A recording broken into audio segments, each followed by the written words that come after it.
Honey or spice? Yeah. Both. How have you not had... Good combination.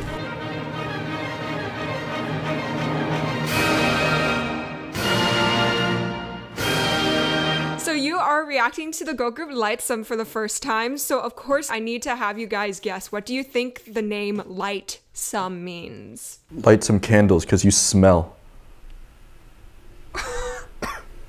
Oh, like scented candles? Yeah. I kept thinking of Yu-Gi-Oh for some reason.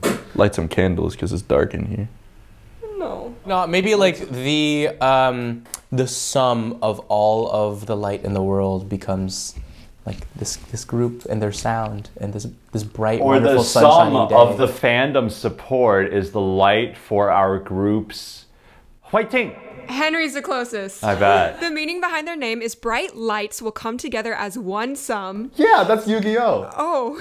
In order to reach everyone across the world, becoming a group that will convey positive energy to I everyone think through it's their so hopeful cute. messages. It's like cute how much they think of the name. This is our whole message summed up in a name. Like, it's really funny with classical songs because like most of them are just like organized. They're like opus 137. Like, yeah. So you're reacting to their 2023 title track, Honey or Spice, that emphasizes the idea of choice and compatibility in relationships. The lyrics suggest that regardless of whether someone prefers a sweeter and more gentle demeanor, represented by honey, or a more thrilling and daring personality, represented by spice, they are capable of luring and resonating with everyone.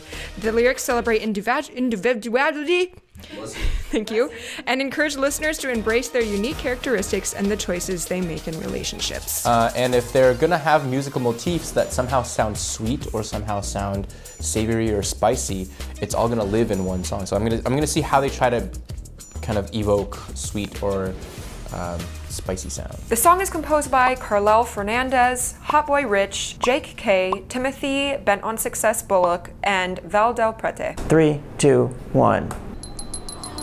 That is a loud bell/glass. More glasses. Yep. So confident. Very pretty. Love that. Is it Cloudy with a Chance of Meatballs, except it's all dessert? I'd like to live in this world. This is so cute. Oh, I love the sound effects. That goes hard already. We're just right into it. Oh, Jesus. Ooh, ooh. We're doing two different things. I'm doing the steps.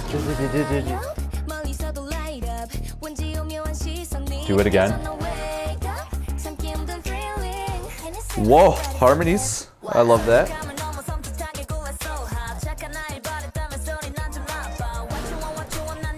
oh, what you want, I like that. Ooh. Nice smelly. What is going on? Is that Frisian? Whoa. Oh, we're bringing back the chromaticism from the intro. Yeah. I was expecting a little more change. Oh, nice harmony. Oh, cute. I love the chords, the harmony. Too much. Tritone. Oh, I love that. That's cool. You are so spice. What? Whoa. Ooh, I like how that bass is panning. It's very exploratory. Oh my god, that's a huge pizza. Yeah, that's a sick pizza circle. Paprika. I think it could just, she could have just thrown chili flakes on me as well though. My eyes, ah. Oh god, my eyes. Huh? Lucky Charms?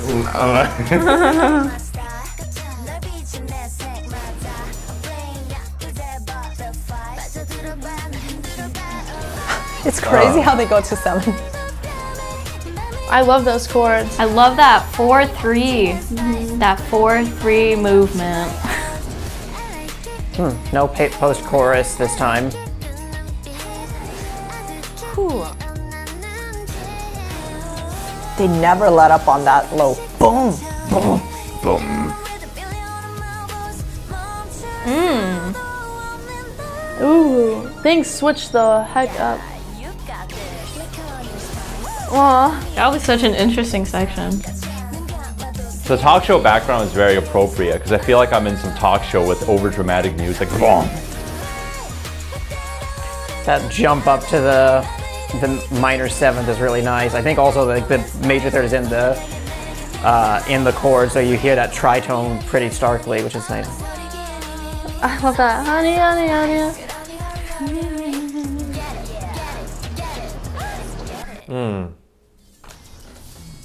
Oh. Aww. Bro's vibing. So real. That's me though. Oh my god. Poor guy. I stand. Oh, that was a big sigh I let out. I think that the point of the big sigh, yeah, there's so much. There's like it's a in-your-face kind of song for the entire 3 minutes and a half. I think this song is pretty darn great. It definitely has like the cutesy / badass girl group sound that you would sort of expect. Like they used materials like having a super major high register sort of melody while there's like a lot of bass going on and something chromatic and something to add in that a little bit of spice, while also having that bright major pink like sort of sound and bright colors. Then what I think brought this song to the next level was their exploration of different modes. Ah, yeah. Oh yeah, that's cool because like at like 1:30, you don't know like, or at least for me, like I have no idea what tonality it's going to. It's kind of like all over for like, I don't know, like 3 seconds. And also like the veggies and bananas flying around is kind of fitting for that. Right, so it's like E flat minor, and then it somehow goes to like the parallel major first to brighten up some sound, and then it goes to G flat major, which is just the E flat minor, like the third. And then it goes to the sixth. So it's still like very tonal. And then they go up a little bit like that. It's like a playing of like parallel major, minor, that kind of stuff. It's, I think, that scale, which, I mean, you could look at it as just like minor, but the third is major. And yeah, you could also call it Mixolydian Aeolian because it has the major third that is first introduced in Mixolydian and the minor sixth that is first introduced in Aeolian, if you're going for the synthetic scale method of defining that. And then there's another color change in the post-chorus where they emphasize the flat seven. Yeah, Mixolydian. I don't think I've heard it in such a like prominent part of the chorus too. Like you start on it and it's like, whoa, okay. Just the way she hit it too. That was hot. I'm not gonna lie. That was hot. I'm like, whoa. I like the little like The bridge. yeah, the bridge. So like around.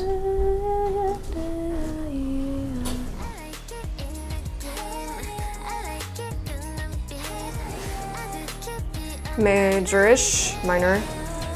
Now starting the Phrygian dominant. Yeah. So first it just sounds like it's going to be the same mode as before, but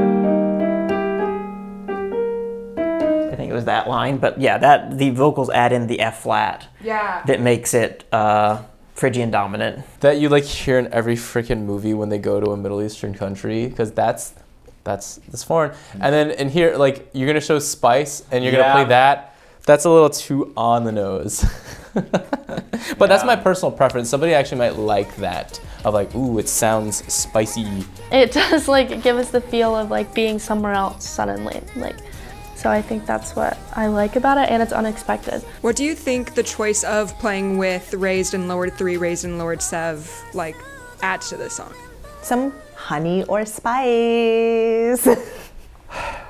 No, literally. Like, I think it adds a bit of that dual nature that you feel like, oh, is it going to be this or is it going to be that? And, you know, like, obviously we feel like minor is a darker color, major is a bit brighter, so you feel like, you know, this kind of up and down. So in the beginning, there's that octave that goes up by that one member, and then she sings it in a way that's really gentle and like almost like she doesn't care if the top note hits or not, which can be a very effective tool. It fits the attitude of the song. She's going up to an octave, but she's smearing into it from like, I think about like the flat 7. And she's like kind of decrescendoing as she does that, so that's what it sounds like. Oh, it's the octave leap, but it's like without a care. That's, to me, it sounds very cute. Yeah. Like, I'm cute. I'm honey. I'm honey. And I'm also Spice. I like that honey, honey, honey, and hurry, that was hurry, great. hurry. Why? I honestly, for some reason, the way they like sang like hurry, hurry. So like hurry, hurry, hurry, but like hurry, hurry, hurry, like kind of like a little scoop, like a little bit, but not too much. Kind of like the laid back feel, like honey, honey, honey, and hurry, hurry, hurry. It was like, I don't know, it was like nice. It was a really different moment from like everything else. And I love the variety, like in terms of the instrumentation, there's just so many things going on that I feel like, wow, yeah. It's cool. I really love like the brass, like low brass sound. Yeah, boom, boom, that thing. I think a lot of aspects in this music video are really camp. It was a lot, like a really high energy chorus and verses. I don't really feel like there's a lot of a break. I think the one thing that I would like to hear just like dynamically a little bit less of is the tonic one. It's really aggressive. Like when you're playing in an orchestra and the trombones are behind you and you wear protective earplugs to not get hearing damage. It's like that, the bass experience. Even the bridge, like boom, boom, boom. It's like, oh, come on, stop. That's only for the chorus. When you have something special, use it sparingly, please. Yeah, exactly. Meanwhile, I feel like this had a good sense of like developing the ideas with all the. And that's nice chromaticism. And then you hear in the bass movement, it is also chromatic. And it's I'm like slipping in between them. Yes! Yes! And then the post-chorus being. It's both like E flat is the tonic, and so it's like the 2 chromatic notes below and then the 2 chromatic notes above at different times. And then there's the. I don't remember what the rhythm was, but. That, which isn't full chromatic, it doesn't go through D that time, but that line for the verses and chorus. So that also had its little chromatic but stepwise flavor, kind of like the melodies in the verse and the post-chorus. Yep. You have a lot of like chromaticism is like deeply weaved within the sounds of the song, and you have. And that makes it so much more unified conceptually, and it makes it, even those little pieces of chromaticism sound very, very normal within the context of the music. So I was a big fan of it. Like the chromaticism there reminds me of the sound that you would use to represent a bee, and they're talking about honey. And so it's like, so that was the first thing that came to my mind when they started singing that. Also what came to mind was Revolvet's Mosquito, where they go, zzz, zzz, zzz, zzz, zzz, zzz. I do like the changes that they add to the very final chorus, where instead of just the spoken initial drop, they add in the some little background chorus, and they do add in really subtle changes throughout the final chorus, which elevates it to the next level and helps it not be too repetitive. That was good. That's a good time. Yeah. I would bop to this. Okay, we're this on teaser 2. This is a really good switch. That moves around everywhere. Seasonal tip: honey in coffee is actually really good. So the next time you get like just a pumpkin spiced like coffee, not like a latte or something, put some honey in it, and then you get the honey and the spice. You don't have to choose.